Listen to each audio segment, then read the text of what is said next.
مولا امام زمان کی سلامتی کے لیے صلوات پڑھیں بر محمد صلی اللہ علیہ وسلم۔ مولا کے حضور تشرف کی سعادت حاصل ہونے کے لیے صلوات پڑھیں بر محمد۔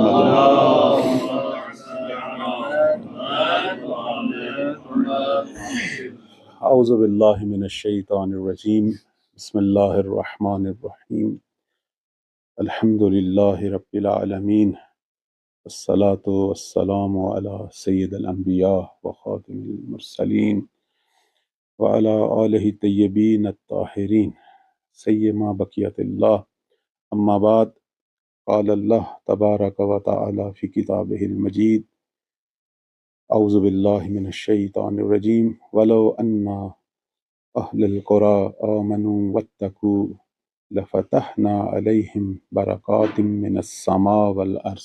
صلوات پڑھیں بر محمد وآل محمد۔ اللہم صلی علی محمد۔ پروردگار کریم نے ایک سنت الہی کی طرف سورہ اعراف کی 96 نمبر آیا ہے، اس میں اشارہ کیا ہے کہ اگر آسمان اور زمین کی برکتیں اور یہ سب خیر و برکت آپ چاہتے ہیں، اس کی ایک ہی راہ ہے کہ اہل قرآن، وہ منطقے والے کہ جو خدا کی برکتوں کا، ان سعادتوں کا انتظار کر رہے ہیں، وہ حقیقتاً ایمان لائیں اور عمل صالح انجام دیں۔ پروردگار نے جب بھی لطف فرمایا وہ لوگوں کے ایمان اور عمل صالح کی بنا پر ہے۔ اصل میں یہ ہمارا ایمان، یہ ہمارے اعمال ہیں جو اس عظیم سعادتوں کی وجہ بنتے ہیں جو طول تاریخ میں دنیا بشر کو حاصل ہوئیں۔ ہمارے ہاں ابھی بھی بعض لوگ ایسے ہیں جو یہ اس طرح کا عقیدہ رکھتے ہیں اور بار بار یہ کہتے بھی ہیں کہ مولا اس وقت آئیں گے جب زمین ظلم سے بھرے گی۔ بس ایک جو ہے نظریہ کچھ لوگوں نے یہ بھی اپنا لیا کہ گناہ کرو، زمین کو ظلم سے بھرو۔ یہ وہی چیز ہے جو برخلاف قرآن، برخلاف احادیث کہہ رہی ہیں کہ ناصرین تیاری کریں گے، امام ظہور کریں گے۔ قرآن کہہ رہا ہے کہ پروردگار اس وقت لطف فرماتا ہے جب لوگ ایمان کی اور عمل صالح کی سعادتیں حاصل کرتے ہیں، اور یہ حقیقت ہے۔ بہت لوگ یہ پوچھتے ہیں کہ مولا کیوں نہیں ظہور کر رہے؟ ہو سکتا ہے یہی سوال امام وقت کا ہم سے بھی ہو کہ آپ کیوں نہیں تیاری کر رہے؟ اور ہماری احادیث یہ بتاتی ہیں کہ مولا کو 313 ناصر چاہیے، اور جوانوں میں سے 10,000 یا 12,000، یعنی یہ جو پہلے 2 مرلے کے ناصر ہیں یہی امام کو ظہور کے لیے چاہیے۔ اور عجیب بات نہیں ہے، اس وقت کروڑوں شیعہ ہیں، اور ہم یعنی اپنے زمانے کے امام کی یہ امید اور یہ توقع کہ جو ان کے ظہور کا باعث ہے اسے پورا کرنے میں قاصر ہو گئے ہیں۔ یعنی یہ عجیب بات ہے۔ بعض دفعہ لوگ یہ کہتے ہیں کہ آپ حوزے میں تو اتنے سینکڑوں ہزاروں طالب علم ہیں، آپ میں سے ابھی تک 313 تیار نہیں ہوئے۔ یہ ہمیں بھی کہتے ہیں لوگ، اور واقعاً ہمارے لیے بھی یعنی ایک قسم کے شرم کی بات ہے، خود میں اپنے لیے کہہ رہا ہوں کہ یعنی ہم میں سے بھی نہیں ہو سکے۔ اور عجیب ہے، میں ایک کانال ہے، ایک سائٹ ہے، آپ کی خدمت میں عرض کروں، اس میں چونکہ بات تشرف کی آئی، میں نے آخری جو صلوات تھی اس سے میرا ذہن بدلا اس موضوع کی طرف کہ آپ بھی مطالعہ فرمائیں۔ کانال ہے تشرف یافتگان، یعنی وہ لوگ جو جنہیں یہ سعادت حاصل ہوئی کہ مولا کے حضور پہنچے ہیں، ان کے واقعات کو انہوں نے بڑے اچھے انداز سے ایک جگہ جمع کیا۔ اس میں آیت اللہ مرشی کا تشرف اور دیدار ہے، اسی طرح اور بھی بڑی ہستیاں، آیت اللہ نمازی شاہرودی ان کا ہے، حتیٰ بہت بڑے عظیم مرجع جہان تشیع آیت اللہ العظمیٰ سیستانی حافظہ اللہ کے والد بزرگوار جو خود بہت بڑے آیت اللہ تھے، آیت اللہ سیستانی رحمۃ اللہ علیہ، ان کا دیدار مشہد میں، تقریباً یہ سارے واقعات اس میں ہیں۔ ایک چیز جو میں آپ کی خدمت میں آج اسی حوالے سے ایک نقطہ جو وہاں سے میں نے لیا، ایک واقعہ ایسا ہے کہ جیسے خود آیت اللہ العظمیٰ بہجت رضوان اللہ تعالیٰ علیہ، وہ خود نقل فرماتے ہیں، اور وہ بھی اتفاق سے وہاں جو ہے وہ درج ہے۔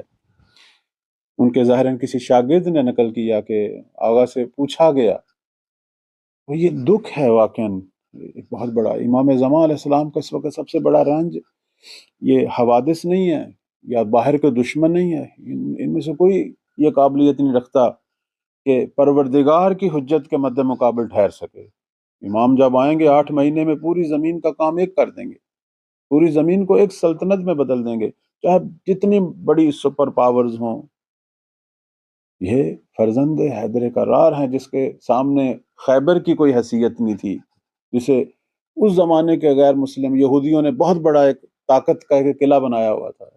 امام اور مولا علی سے جب پوچھا گیا کہ آپ نے یہ کیسے دروازہ خیبر جو ہے، جس کو بعض روایت کے مطابق 300 بعض 100 بلاخر لوگ جو ہیں اسے حرکت میں لاتے، تو واضح فرمایا کہ یہ میری کچھ جسمی قوت نہیں تھی، بلکہ یہ قوت پروردگار ہے، قوت رحمانیہ ہے، جو خدا اپنی حجت کی حمایت میں اسے عطا کرتا ہے۔ امام مہدی صلوات اللہ علیہ جب تشریف لائیں گے بے پناہ قوتوں کے ساتھ آئیں گے، لیکن ہمیشہ ایک غم جو ہمارے اماموں کا اور پوری تاریخ میں انبیاء کا اور الہی ہستیوں کا ہے، وہ یاران کی کمی، ناصرین کی کمی، جو اسی دنیا میں سے بالآخر یہ دنیا جو ہے وہ دارالامتحان ہے۔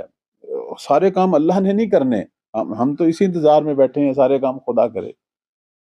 ہم نے حرکت میں آنا ہے۔ کہتے ہیں ایک دفعہ امام صادق علیہ السلام سے پوچھا گیا، اللہم صلی علی محمد وعلی محمد،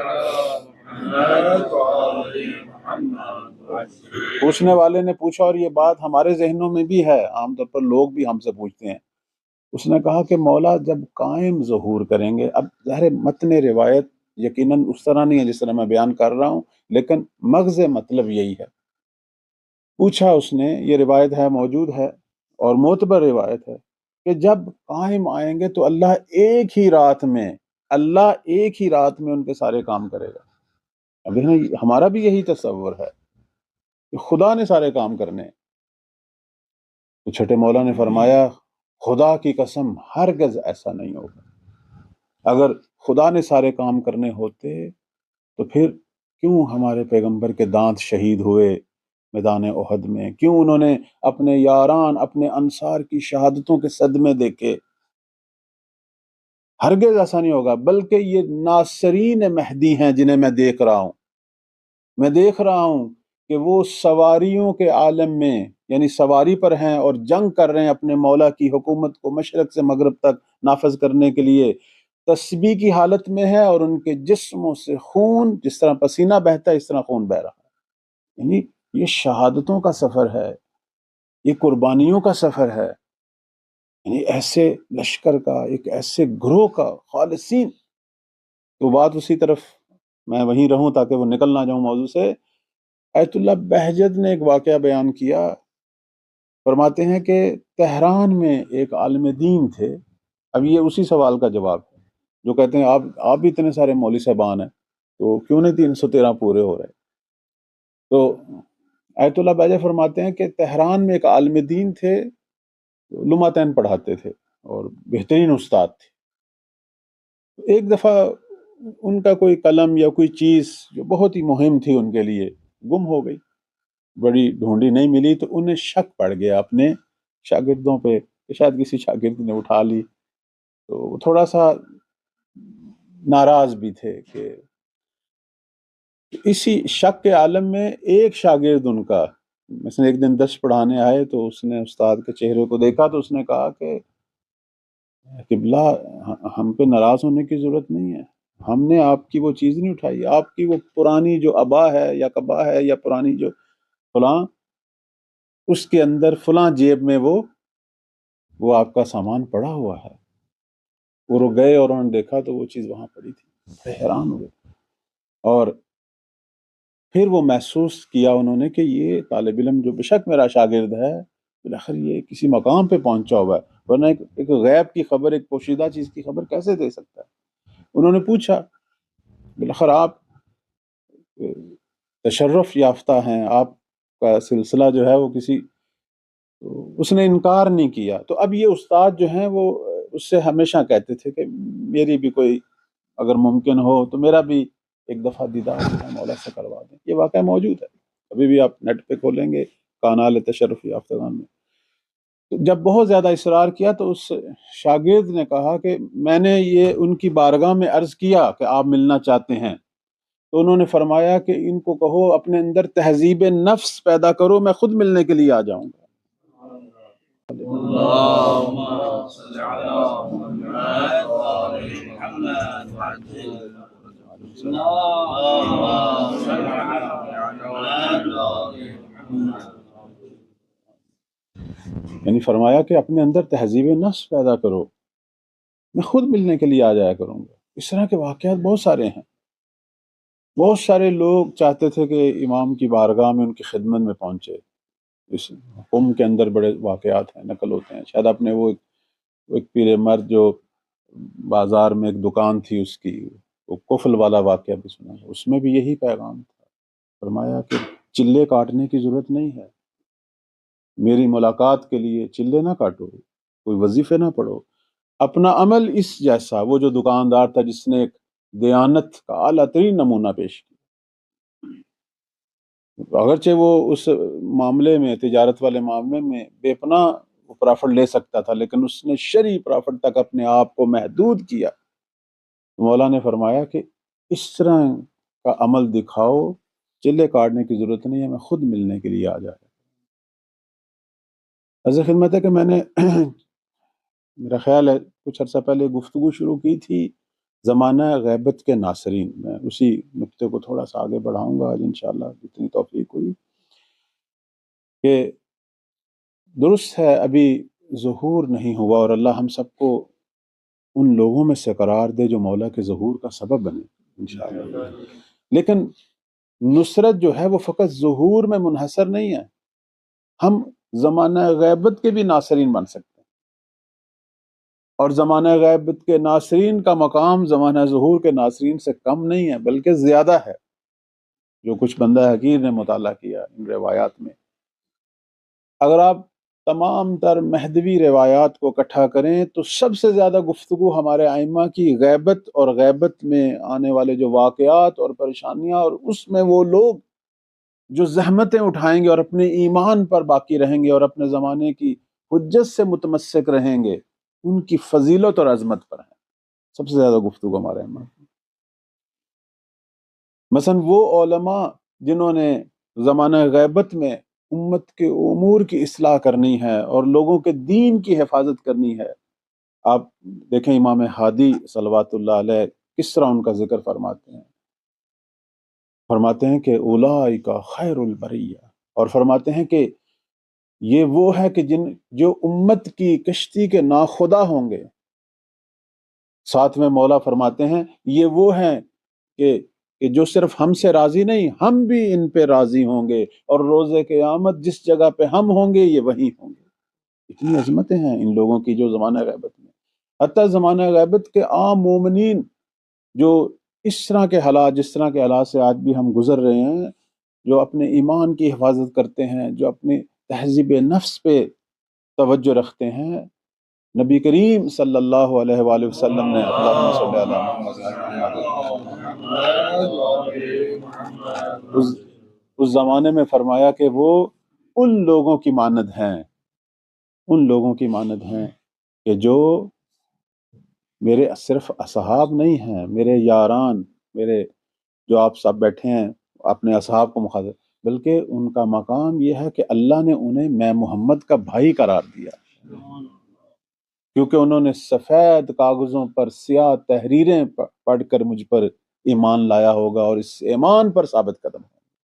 تم تو مجھے دیکھتے، میرے معجزات دیکھتے. عرض خدمت یہ ہے کہ ایک گفتگو شروع کی تھی رجال الغیب کی، میں اسی کو آج تھوڑا سا آگے بڑھاؤں گا. اور ضمناً جو ہے رجال الغیب کو ابدال بھی کہا جاتا ہے. ہو سکتا ہے یہ سوالات اٹھتے ہوں، آپ بھی ان سوالات کا سامنا کرتے ہوں. ایک دعا ہے دعائے ام داؤد جو ماہ رجب میں پڑھی جاتی ہے، اس کے اندر امام صادق علیہ السلام کا یہ فرماتے ہیں، اس دعا کا ایک جملہ ہے کہ اللہم صلی علی الابدال والاوتاد والسیاح والعباد والمخلصین والزہاد واہل الجد والاجتہاد.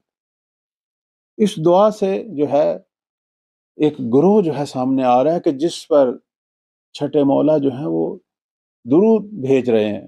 اور یہ گروہ کون ہے؟ یہ ابدال ہیں، یہ اوتاد ہیں، یہ سیاح ہیں، یہ عباد یعنی اللہ کے خالص عبد ہیں، مخلصین ہیں، اس کے اندر زاہد ہیں، اور اہل الجد والاجتہاد. میں انشاءاللہ کوشش کروں گا ہر ایک گروہ کی خصوصیات جو ہیں وہ آپ کی خدمت میں صرف اشارہ کروں. آج صرف میں ابدال کے موضوع پر جو ہے وہ تھوڑا سا توقف کروں گا. ابدال کے حوالے سے مشہور جو روایت جو بحار الانوار میں موجود ہے، اور ہمارے پانچویں مولا امام محمد باقر صلوات اللہ علیہ،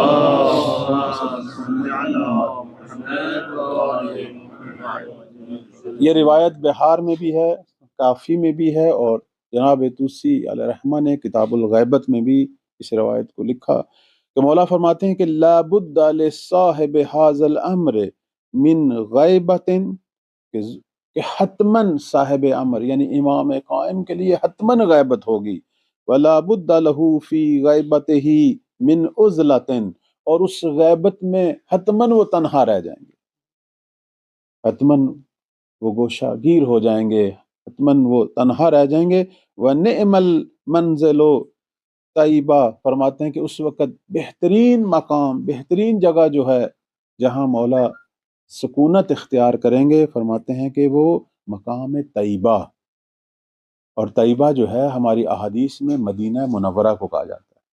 جیسے ابھی بھی آپ نے دعائے ندبہ میں کہ مولا آپ کہاں ہیں، کس زمین کے کس ٹکڑے پہ، تو وہاں آیا لفظ بیرازوا یا زی طوا، یہ دونوں لفظ دعائے ندبہ میں ہم دیکھتے ہیں.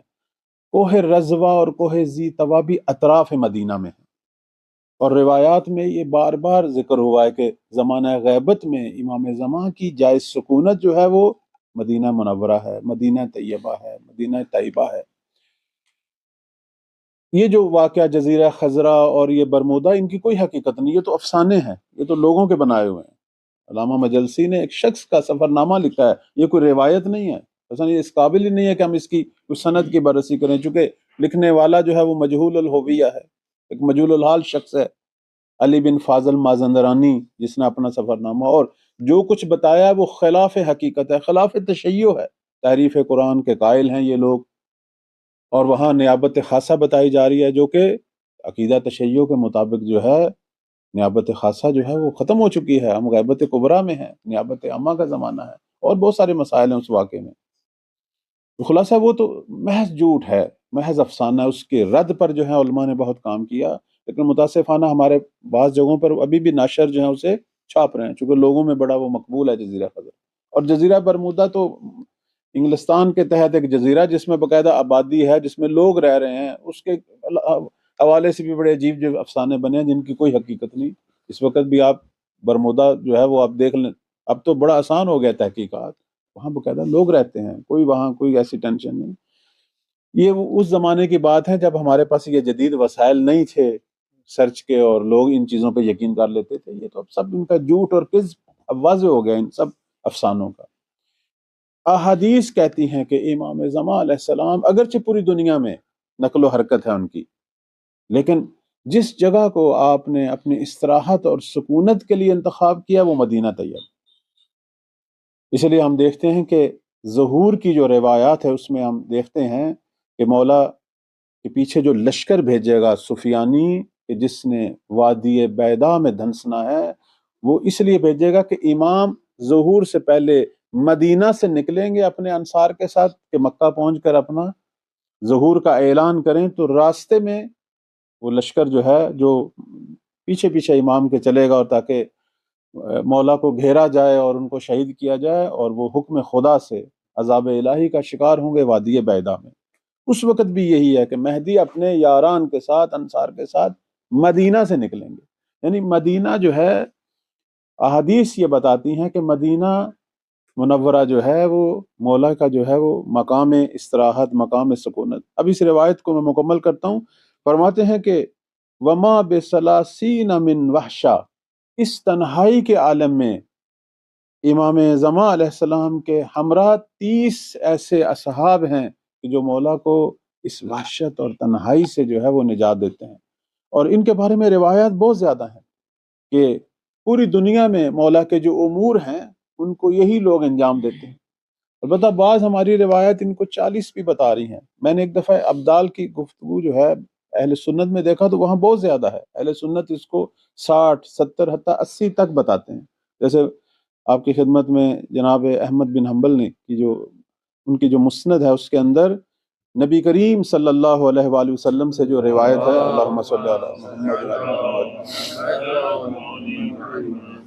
جناب عبادہ بن صامت جو ہیں وہ پیغمبر سے نقل کرتے ہیں کہ فرمایا کہ الابدال فی ھذہ الامہ ثلاثون، اور ان کی جو مثال ہے یعنی اس امت میں جو ابدال ہیں وہ 30 ہیں، اور ان کی مثال جو ہے وہ ابراہیم خلیل الرحمن ہے، حضرت ابراہیم کی مانند ہے۔ اور اس کے بعد پیغمبر فرماتے ہیں کہ ابدل اللہ تبارک و تعالی مکانہ رجلا، جب ان میں سے کوئی ایک آدمی جاتا ہے تو اس کی جگہ خدا ایک اور شخص کے ساتھ بدل دیتا ہے۔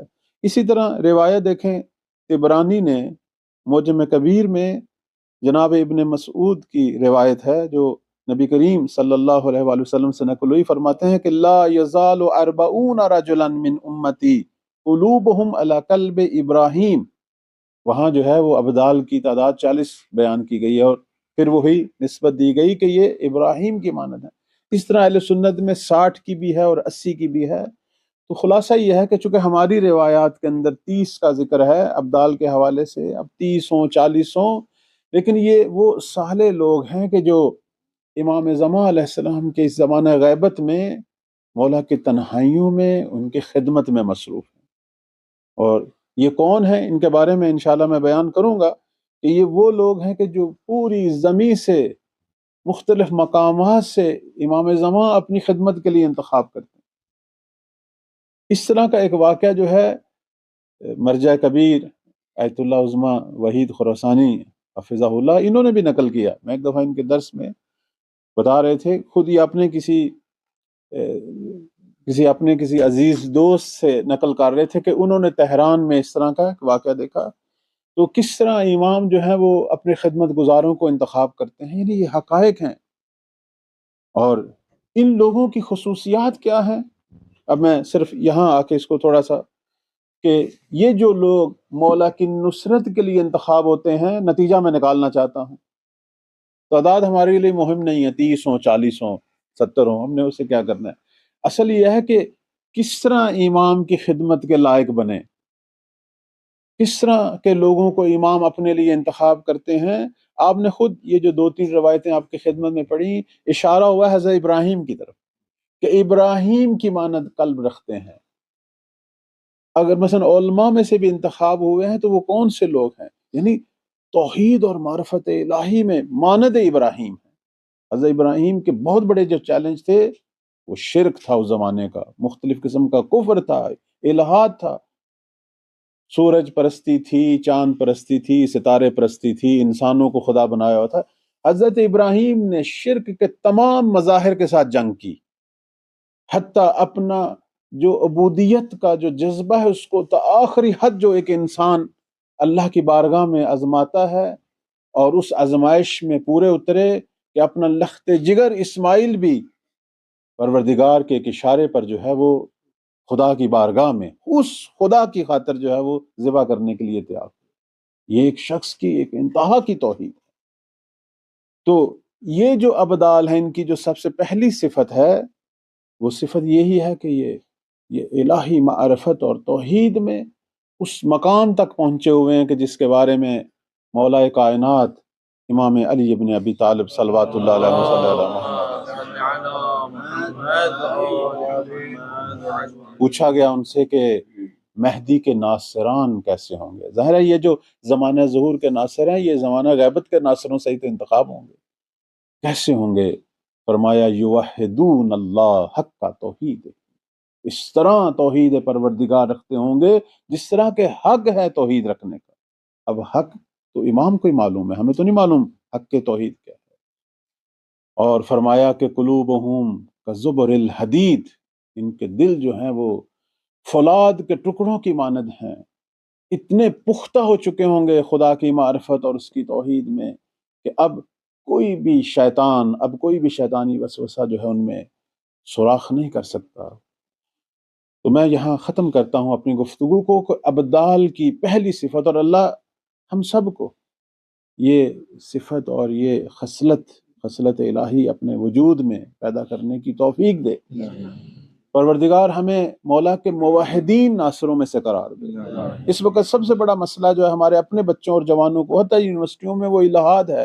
اس وقت توحید پر بہت زیادہ ضرورت ہے کام کی۔ پروردگار توفیق دے کہ ہم حضرت ابراہیم کی سنت پہ چلتے ہوئے اس زمانے کے شرک، کفر، الہاد کہ جو ہمارے بچوں کے ایمان کو، ہمارے جوانوں کے ایمان کو کھا رہا ہے، ہم اس کا مہدی کے ناصر بن کے مقابلہ کریں۔ پروردگار بحق محمد و آل محمد، اس گھر میں یہ دعا کی تلاوت ہوئی، یہ ایک مختصر سا درس، ایک مختصر سی گفتگو، خدایا قلب مبارک امام زمان کو ہمارے اس حقیرانہ کاوشوں سے خوشحال فرما۔ پروردگارہ اپنی رحمتیں اور برکتیں اس گھر میں نازل فرما۔ خدا ہم طالب علموں کو، ہم گناہگاروں کو خدایا مورد عنایت اور بخشش قرار۔ پروردگارہ ہمارے گناہوں کو معاف فرما، عالم با عمل بننے کی توفیق عطا فرما۔ امام زمان صلوات اللہ علیہ کے خادموں میں سے قرار دے، خدایا اس قوم میں سے قرار دے جو مولا کے ظہور کا سبب بنے۔ پروردگارہ ان لوگوں میں سے قرار دے جو امام کی نگاہوں میں آئیں، خدایا ان لوگوں میں سے قرار دے جو مولا کی دعاؤں میں آئیں۔ پروردگارہ جو حاجتیں ہیں اس میں صاحب منزل اور ان کے گھر والوں کی اور حاضرین کی تو بہتر جانتا ہے، خدا ان حاجتوں کو پورا فرما۔ پروردگارہ رزق طیبہ میں وسعت عطا فرما۔ پروردگارہ اس گھر والوں کی اور حاضرین کی تمام حاجتوں کو قبول و منظور فرما۔ خدایا اس گھر والوں کے مرحومین پہ رحمت نازل فرما، ان کو محمد و آل محمد کی شفاعت نصیب فرما۔ پروردگارہ حاضرین کے، مرحومین کے درجات بلند فرما۔